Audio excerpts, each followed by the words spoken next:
We now know what a nonlinear two-port must look like, that is what its characteristics must be in order to have a high gain. Okay. It turns out that there are many devices which have these characteristics or almost these characteristics, and currently the most popular device is what is known as the MOS transistor. Okay.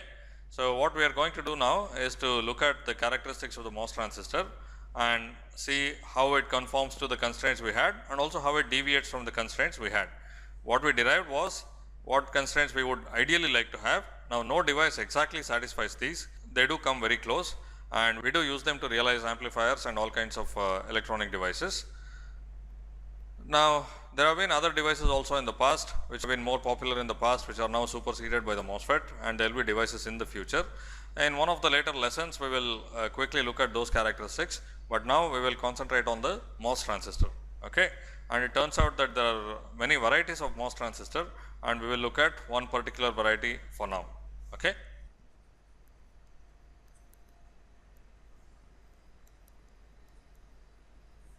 The MOS stands for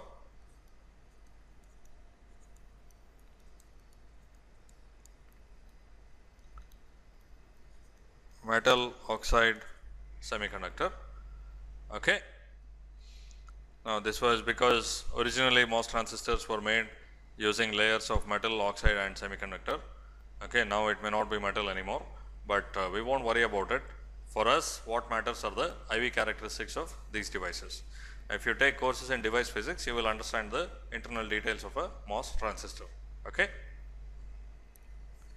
Now, what did we say?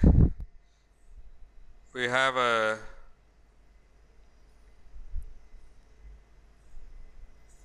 nonlinear two-port.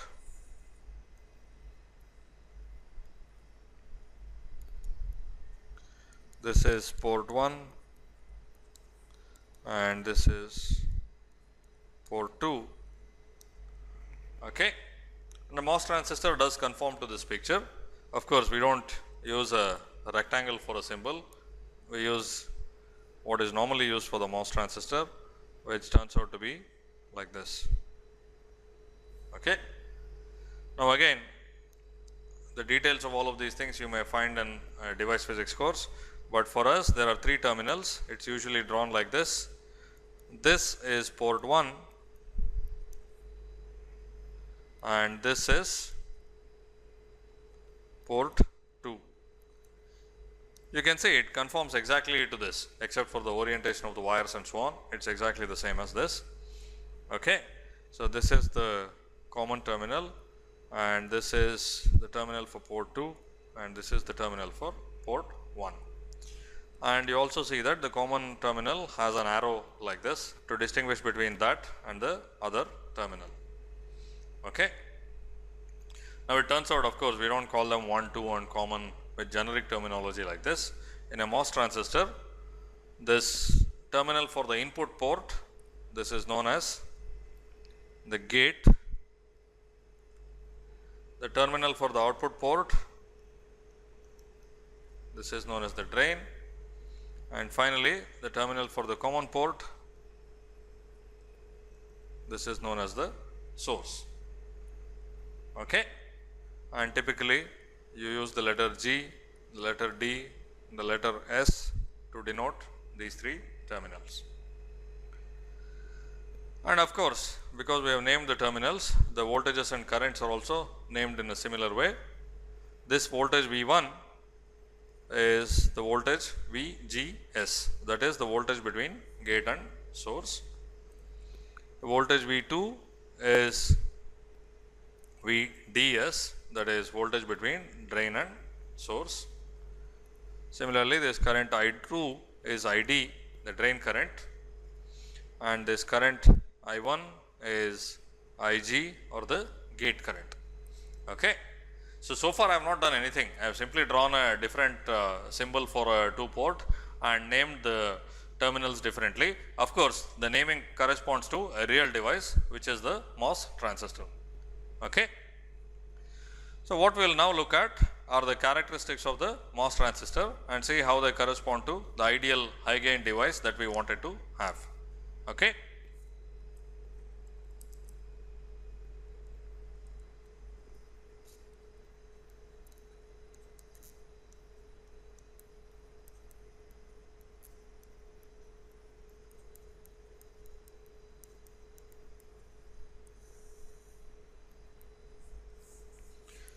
So again, let me repeat the symbol and the notation.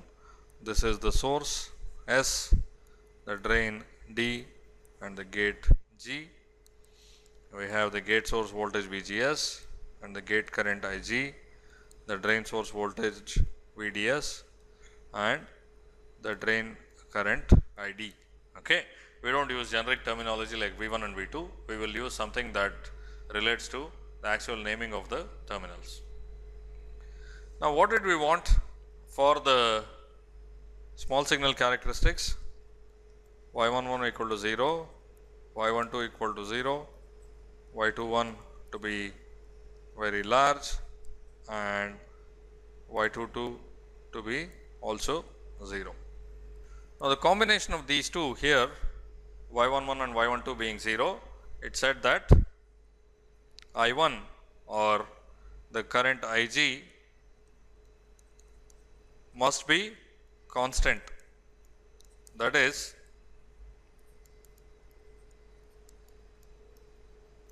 independent of both VGS and VDS. Okay, just so that you can relate this to the earlier convention, I will show this as I1 and V1 and V2, but I won't do this for too much longer. We will use the terminology associated with the MOS transistor. Okay.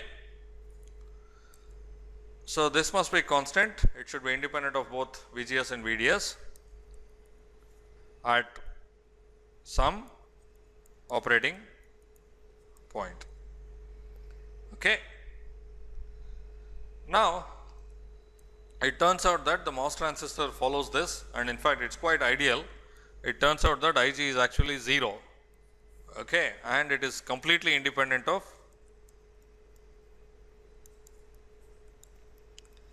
VGS and VDS.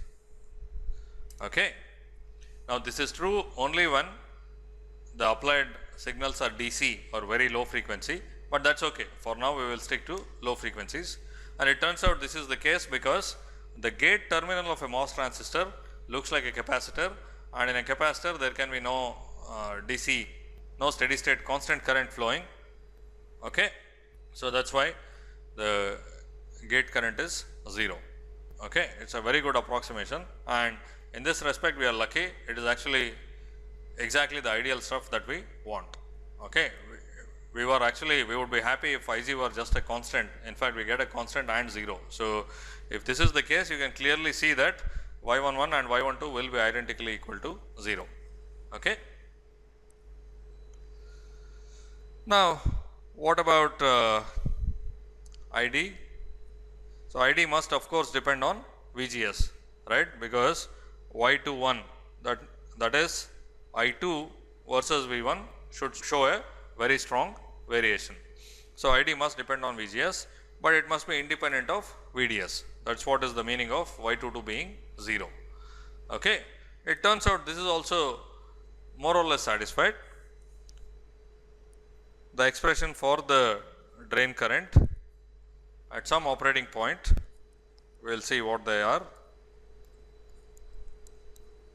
These are some constants which I will describe later.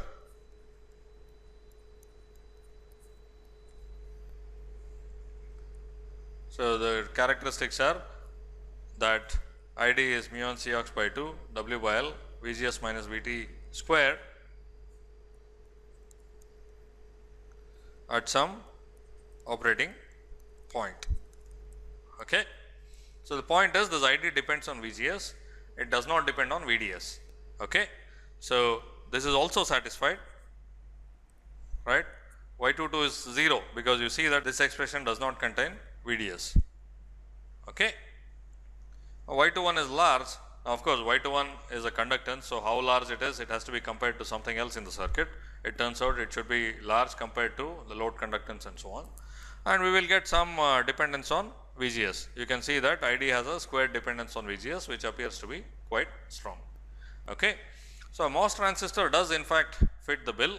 It does have the input current to be 0, which automatically makes Y11 and Y12 to be 0, and it also has the output side current, the drain current, to be dependent on VGS, but not on VDS.